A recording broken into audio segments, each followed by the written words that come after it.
capítulo 7, versículo 11 en adelante. Lucas, aleluya, gloria a Dios.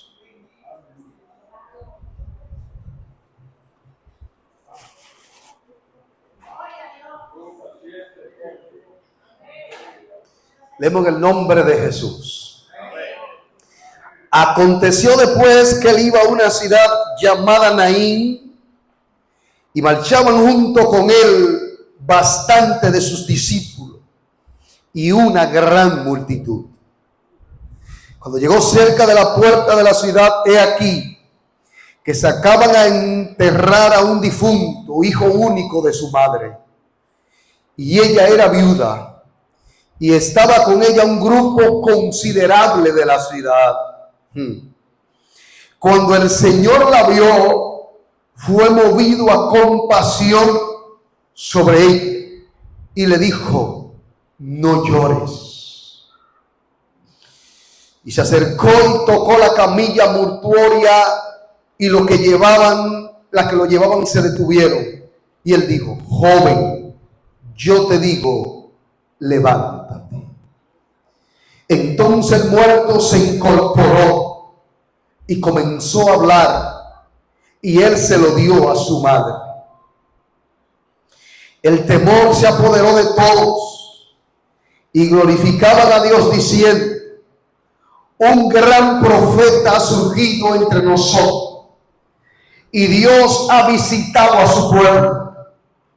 Y esto que se decía de él se divulgó por toda Judea y por toda la región circunvencina. Padre, gracias te damos por la oportunidad que tenemos de estar en esta casa. Dios. Gracias porque tú eres Dios, Señor, porque tú eres eterno, porque tú eres soberano. Gracias por tu maravilla y por tu grande amor y misericordia para con nosotros. Gracias por este tiempo, Señor, de poder predicar, ministrar tu palabra y sentir tu presencia. Quebranta, echa fuera y ata todo lo que quiere impedir que esta palabra sea de bendición, restauración, levantamiento y liberación. En el nombre de Jesús traemos, Señor, todo levantamiento a la obediencia a Cristo. Amén. Siéntese un momentito. Aleluya. El misterio del Hijo de Dios. Ese es el tema que queremos predicar hoy. Hay gente que la palabra misterio le suena un poco escalofriante, ¿verdad? Es como escalofrío, misterio. Misterio no es más que un paradigma o un enigma que no ha sido desbloqueado, o que a pesar de ser franqueado, el código no cede. Es decir, fue franqueado, se le tiraron misiles, se le tiraron los mejores eruditos, pero aún así no pudieron franquear o decodificar lo que había detrás. Eso es un misterio. Entonces, nosotros queremos hablar del misterio del Hijo de Dios. La semana pasada, nosotros estuvimos hablando del Hijo, del que está sentado en el trono, desde una perspectiva celestial, desde una teología celestial. Hoy queremos tratarlo un poquito más aterrizado, desde una perspectiva eclesiástica, y queremos abarcar aquella matiz que nosotros conocemos, quizá de manera esporádica, otro a más profundidad, otro así como si fuera una llovizna. Quizá no todos lo conocemos al mismo nivel, pero queremos hablar de él. Queremos seguir hablando de él porque hay algo especial cuando hablamos de él. De hecho, todas las escrituras hablan de él. Desde Génesis hay que hablar con él. Por eso, cuando Juan dice: en el principio era la membra, y la membra estaba con Elohim, y Elohim era la membra. Y cuando tú te vas al principio, tú dices: en el principio creó Dios los cielos y la tierra. Pero Juan dice que todo lo que se creó fue creado por Él y para Él. Y sin Él nada de lo que hay hubiese existido. En otra palabra, cuando hablamos de la Biblia tenemos que hablar de Él, porque toda la Biblia habla de Él y aún la creación le alaba. Aleluya, qué bueno es el Señor. Y la Biblia dice que Jesús salió de Jerusalén en camino de unos 10 kilómetros, porque estaba allí en Jerusalén y había acabado de hacer un milagro no muy notorio, porque la fe de ellos, de los que estaban allí, es decir, en Jerusalén, Jesús hacía milagros por el nivel de fe que tenían los de su pueblo. Escuche esto, porque esto es sorprendente. Una vez yo les decía a ustedes que a mí me sorprende que tú vas donde este muchacho, y la Biblia dice que él le preguntó: Señor, ¿cómo tú dices que yo soy un hombre valiente? En Galaad, ¿cómo tú dices que yo soy un hombre valiente? ¿Cómo tú dices que yo puedo sacar a este pueblo de la mano de los amalecitas? Tú no ves lo que está pasando. Yo valiente no soy. Pero a pesar de que él se niega y de que él no se conoce, dice que le puso prueba al Señor y le dice: yo me voy a quitar este abrigo con el cual yo me escondo en la cueva y con lo cual yo le quito el frío a mis hijos. Claro, su Reina Valera dice que era un vellón, ¿verdad?, de lana, pero mi Biblia dice que era un abrigo de lana de oveja. Y dice que se quitó el abrigo y lo puso y le dijo: yo quiero que este abrigo mañana amanezca mojado. Y después le dijo: no te enojes conmigo, ahora yo quiero que todo amanezca mojado menos el abrigo. Usted nota que Dios no se enoja, pero usted ve que Zacarías, un hombre que estaba ministrando en el altar, dice que dudó y dijo: ¿cómo será esto? Dice que el ángel se enojó con él y quedó mudo. ¿Cómo? ¿Y por qué tú no te enojaste con Galaad? Porque él dudó también. Su nombre, gloria, el misterio del Hijo de Dios.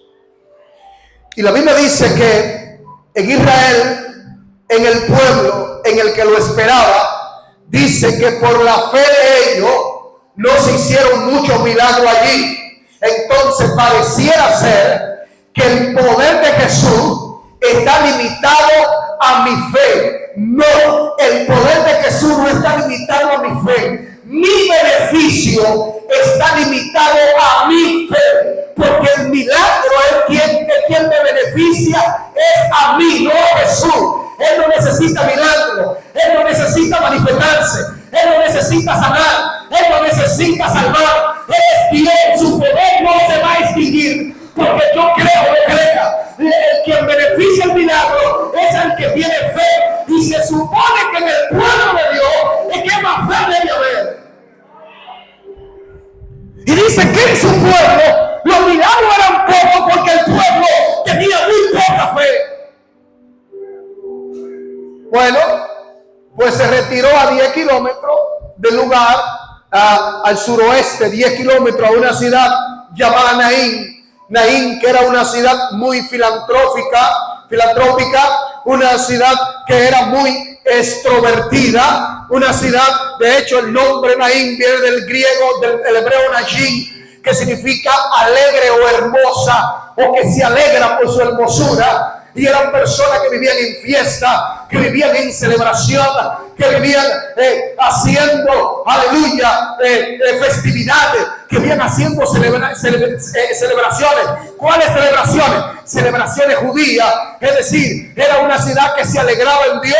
Así como usted escucha que la gente canta: me alegraré, me alegraré, me alegraré en Jehová. Ellos vivían cantando, danzando, con pandero, cantándole al Señor. En Naín la gente se alegraba. Y había una mujer importante, atiéndame aquí por favor, había una mujer importante de la ciudad de Naín. Lo que pasa es que cuando usted ve el texto, usted ve que la Biblia dice que la mujer era viuda. Usted entiende que alguien viudo es alguien que no tiene posibilidades. Cuando la persona escucha la palabra viuda, automáticamente la gente entiende que que alguien que su economía está por debajo. Ajá. Y Carmen Inver Brugal, la viuda de Brugal. Yo le pregunto, cuando usted escucha a Carmen Inver Brugal, ¿le suena un nombre de una mujer que es pobre? Pero ella es viuda. Y entonces usted está condicionado. Cuando usted escucha la palabra viuda, usted cree que era alguien pobre, que era alguien miserable, que era alguien que no tenía ayuda. Escúcheme aquí, era una mujer importante del pueblo, era una mujer que tenía una economía,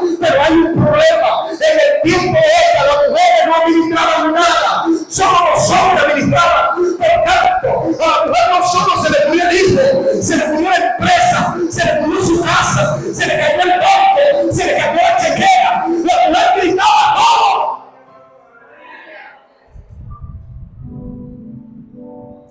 Lea con cuidado que la Biblia dice, y una gran multitud acompañaba a la mujer. ¿Cómo? ¿Cómo? ¿Cómo que una gran multitud? Y aquí viene el misterio.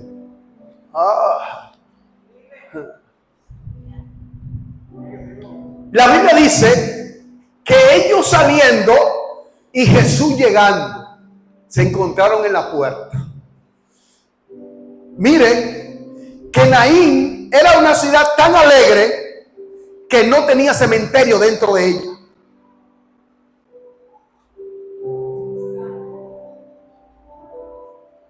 Gloria a Dios. Ahora yo entiendo por qué Apocalipsis dice, y la muerte no existía más. Porque para el cielo y en la nueva ciudad no vamos a llorar ni a entristecernos. Vamos como Naín a sacar el cementerio fuera de la ciudad. Dice que en la puerta se encontró Jesús con el que viene. Señores, yo no sé si usted ha leído bastante la historia, pero no es el primer entierro con el que Jesús se encuentra. No es el primer velorio con el que Jesús se encuentra. No es el primer mortorio con el que Jesús se encuentra. Entonces aquí la Biblia dice que tiene Jesús compasión de ella. No dice que tuvo compasión del muerto. Dice que tuvo compasión de la viuda. Oh, pero ¿cómo así? Pero en Israel regularmente las mujeres eran viudas porque los hombres iban a la guerra y morían en la guerra. Y si hay tantas mujeres viudas, ¿por qué hay una que tú tienes compasión de ella?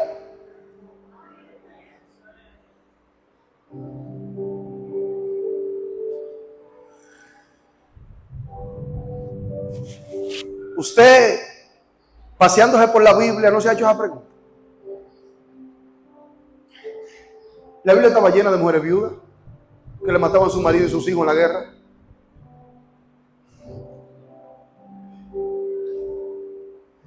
Gloria a Dios. Teniendo compasión de ella, dice que se acercó al féretro, o se acercó al féretro. Aquí dice, algunas traducciones usan la palabra féretro, pero esta dice que se acercó a la camilla mortuoria, dice esta traducción, ¿verdad? Actualizada 2022.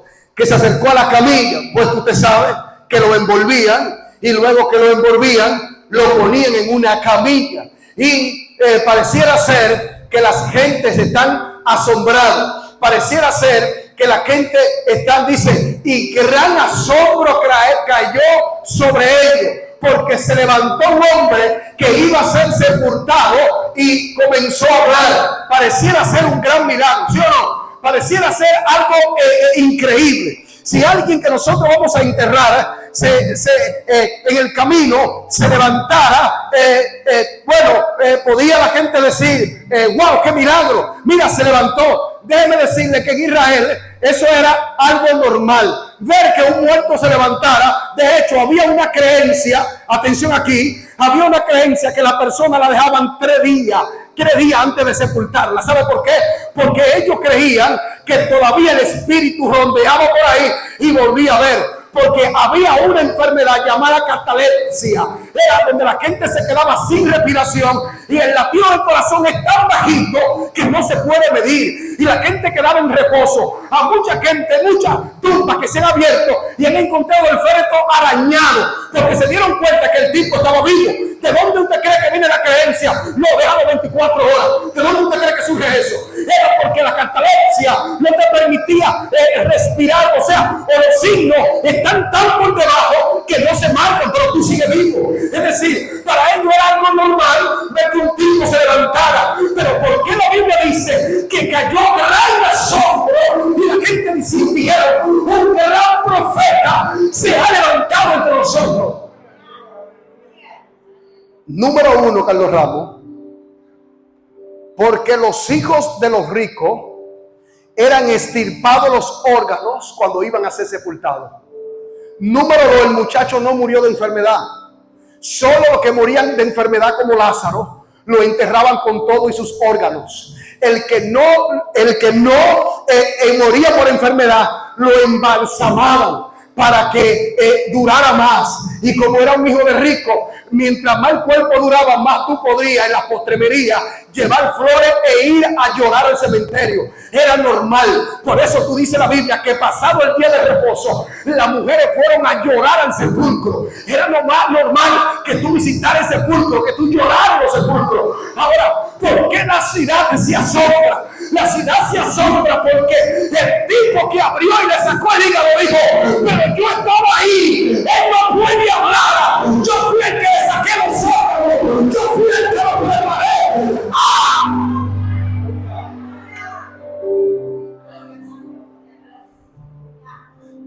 ¿Cómo? ¿Cómo? Hermano, míreme para acá. La mujer va con el muchacho y Jesús le está diciendo no llore. Yo le decía a ustedes en otra oportunidad que de la única manera, y de hecho le dije a ustedes en una conferencia que le dije, nunca le digo a una gente no llore. Eso es un error que la gente comete porque ellos no saben lo que van a decir. Lo que le cae es no lloren. No. Lo mejor que le puede pasar a una gente es llorar. Escúcheme aquí, por favor. Lo mejor que le puede pasar a una gente es llorar. El lloro es el lenguaje sin palabras. Es el desahogo de lo que tú no puedes decir, pero que de alguna manera tienes que sacarlo. Y Jesús le dice, no llore. Pero lo único que calmaba a esta mujer era que le devolvieran su vida. No se murió su hijo, se murió su vida. Y aquí hay un pequeño problema. El muchacho todavía no se había casado, no le dejó hijo, no le dejó un nieto. Pues si le deja un nieto no hay problema con eso. Aquí es que no hay nieto. La vida de la mujer iba en esa camilla, iba envuelta. Pero tenemos otro problema, señores. ¿Y cuál es el problema? Le estamos diciendo que el muchacho lo embalsamaron. Es decir, aunque Jesús le diga no llore, la mujer sabe que el muchacho tenía 3 días a ver si resucitaba. No resucitó, le sacaron los órganos, los prepararon y lo llevaron al camino fuera de la ciudad. Mujer, pero no llore. Mira, yo no sé quién tú eres o quién tú te crees, pero tú estás diciendo a ella que no llore. Tú no sabes quién es ella. ¿Por qué tú crees que lo sigue una gran multitud? ¿Por qué tú crees que tanta gente en el pueblo la acompaña? Y que es una mujer importante. Si tú no sabes quién es ella, infórmate primero. ¿Cómo que no llore? Y la Biblia dice primero que tomó el féretro y los que estaban con ella se detuvieron. ¿Cómo así? ¿Quién le ordenó detenerse? Solamente Jesús no le dijo párense, lo tomó y dice que cuando tomó el féretro lo que llevaban la camilla separado. ¿Qué pasó con ese toque? Que cuando tocó lo que iban se detuvieron.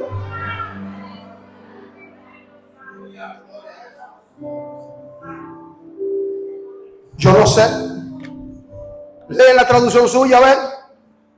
Pero en la mía no dice que le dijo deténganse. Lo tocó. Ok. Sí. ¿Y qué lo necesitó? Él era el rabino. Ok. ¿Qué vamos a hacer ahora? Levántate. comienza a hablar. ¿Por qué la Biblia tiene que decir, Carlos, que comenzó